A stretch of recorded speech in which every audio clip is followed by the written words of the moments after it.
भूमिहार ब्राह्मण जाति का इतिहास क्या है और कैसे यह जाति अन्य जातियों से भिन्न है, इसे लेकर हम अभी चर्चा करेंगे। बता दें, भूमिहार ब्राह्मण जाति की ही एक उपजाति है जो एक अलग सामाजिक संस्कार के साथ आई है और उसके अपने एक अलग इतिहास है।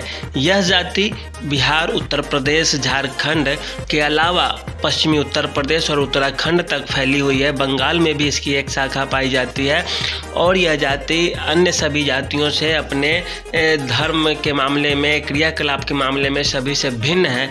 दरअसल ये जातियाँ एक अयाचक ब्राह्मणों की जाति है, जिसे अयाचक अर्थात जो भिक्षा नहीं मांगता है, जो भीख मांगकर नहीं खाता है, उसके लिए अयाचक शब्द का प्रयोग किया जाता है। कई इतिहासकार यही मानते हैं कि यह भी अयाचक ब्राह्मण ही है जो धार्मिक कर्मकांड तो करा सकता है लेकिन दान नहीं ग्रहण कर सकता है और यह दूसरों को दान देता है और पुण्य का काम करता है। यह समाज मुख्य रूप से कृषि प्रधान समाज रहा है और जब अंग्रेज भारत में आए उस समय से इसके रिकॉर्ड मिलते हैं, जहाँ पे अंग्रेजी दस्तावेजों में इसे बाभन जात से संबोधित किया जाता था। जब जाति की बात आती थी तो वहाँ पे लिख दिया जाता था कौम बाभन, कौम ब्राह्मण।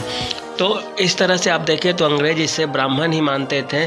लेकिन कालांतर में क्या हुआ कि धीरे धीरे स्थितियां बदलती चली गई और बनारस के राजा के सद प्रयासों से 19वीं शताब्दी अर्थात 1810-20 के आसपास से आकर बनारस के जो राजा थे वे भूमिहार ब्राह्मण जाति से थे और उनके आह्वान पे एक मीटिंग बुलाई जाती है और उसमें यह निर्णय लिया जाता है कि इस जाति को क्या कहा जाए, बाभन कहा जाए, ब्राह्मण कहा जाए, भूमिहार ब्राह्मण कहा जाए, क्या कहा जाए।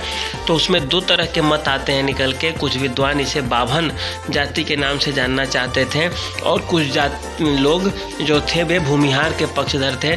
तो जो बनारस के राजा थे वे भी भूमिहार जाति ही रखने के नाम के वे पसंद करते थे और इसके बाद कालांतर में जब दोनों में सहमति बनी तो इस जाति का नाम भूमिहार ब्राह्मण रख दिया गया। तो यह इसके जाति के नामकरण का इतिहास है। और दूसरी बात, इतिहास में जाए तो प्राचीन काल में गुरु परशुराम ऋषि हुआ करते थे जो जमदग्नि ऋषि के पुत्र थे और उन्होंने इस पंथ की स्थापना की, ऐसा हमारे जानकार मानते हैं। और जो भूमिहार जाति के लोग हैं वे उनको ही अपना आराध्य मानकर, अपना वंशज मानकर उनकी पूजा करते हैं और अपने इतिहास को वहीं से शुरू करते हैं। गुरु परशुराम जो थे वे 6ठे अवतार थे भगवान विष्णु के और वे भगवान भोले शंकर के बहुत ही बड़े भक्त थे।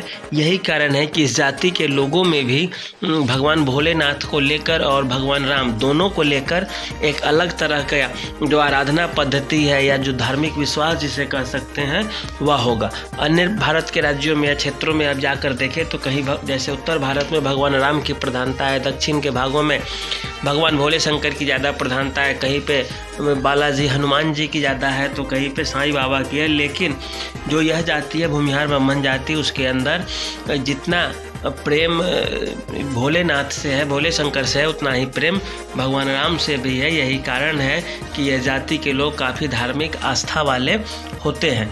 प्राचीन काल में एक पुष्यमित्र शुंग नाम के राजा हुआ हुए थे। वे ब्राह्मण जाति से आते थे और उन्होंने राजपाट चलाया और वे बड़ी संख्या में ज़मीनों को दान पे दिया और कई अन्य राजाओं ने ज़मीन को दान में दिया।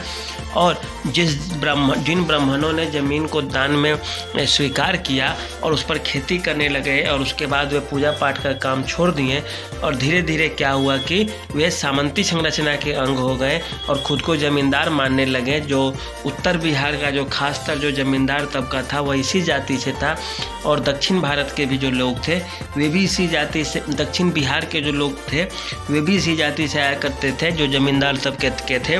पूर्वी उत्तर प्रदेश में भी इन लोगों का खासकर बोलचाल और अच्छी पकड़ थी सामाजिक संरचना पे। यही कारण है कि कुछ क्षेत्र विशेष तक ही यह सीमित रह गए। भारत के अन्य भी जगहों पे देखें, जैसे पश्चिमी उत्तर प्रदेश में त्यागी समाज हो गया, जम्मू कश्मीर के तरफ कौल समाज हो गया, देसाई जो टाइटल लिखते हैं वो, या जो चितपावन ब्राह्मण है वे भी कमोबेश इसी जाति के आसपास ठहरती। और ये जाति के जो लोग हैं, जो पुराने लोग हैं, वे इन सभी टाइटल वाले लोगों को अपना मानते हैं और बोलते हैं कि जैसा त्यागी है उसी तरह का चितपावन, उसी तरह के हमारे ही तरह जाति के लोग हैं जिनका अलग अलग स्थानों पे इतिहास के साथ साथ अलग अलग कालक्रम हो गया है। तो इतिहास पुष्यमित्र शुंग से तो शुरू होता है, लेकिन यह आधुनिक काल तक चलता आ जाता है। और जो बनारस के राजा के अनुरोध पे अंग्रेज सरकार ने इस जाति को एक अलग जाति के रूप में माना है। और उसके बाद से जब जनगणना शुरू हो गई 1901 ईस्वी के आसपास से, फिर वहाँ से इसे एक अलग भूमिहार ब्राह्मण जाति के नाम से जाना जाने लगा। उसके बाद क्या होता है कि जब 1857 का विद्रोह होता है और जब भूमिहार ब्राह्मण जाति के ऊपर जब अत्याचार करने लगती है अंग्रेज सरकार, उसके बाद जब वहाँ महारानी विक्टोरिया सवाल खड़े करती है, तो यहाँ से जो अंग्रेज अधिकारी थे वो बोलते हैं कि नहीं, ये ब्राह्मण नहीं है, ये भूमिहार लोग हैं, इनके साथ हम ऐसा कर रहे हैं, इस तरह का व्यवहार, जब न कि ब्राह्मणों के साथ जो पूजा पाठ कराने का काम करते हैं। तो इस तरह से आप देखें तो यह जाति काफ़ी सशक्त है और संस्कार में भी उच्च है। यही कारण है कि यह एक मजबूत जाति है और यह सवर्णों की श्रेणी में आती है भारत में। और इसके पास बुद्धि बल भी अच्छा खासा होता है। इस जाति के पास शिक्षा के प्रति लगाव इस जाति में सबसे ज़्यादा है। इस जाति को तीन चीज़ों से आप कह सकते हैं कि ज़्यादा प्यार होता है। पहला है अनुशासन से प्यार होता है, दूसरा शिक्षा से ज़्यादा प्यार होता है, गरीब परिवार के लोग भी बच्चों को पढ़ाना चाहते हैं, और जो तीसरी चीज़ है वह ज़मीन से है।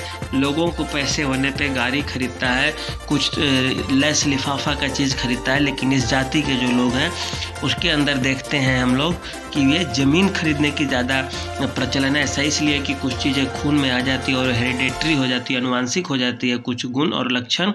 तो वही स्थिति इन जाति के साथ एक काफ़ी मजबूत और सशक्त जाति है। तो यह रहा कुल मिलाकर आज तक का ये इतिहास इस जाति का, अंग्रेज़ों से लेकर प्राचीन काल से लेकर अब तक का। तो यह वीडियो कैसा लगा आप हमें बताइएगा। आज के लिए इतना ही, फिर अगले वीडियो में हम मिलेंगे किसी अन्य जाति के इतिहास के साथ। तो आज के लिए इतना ही, धन्यवाद।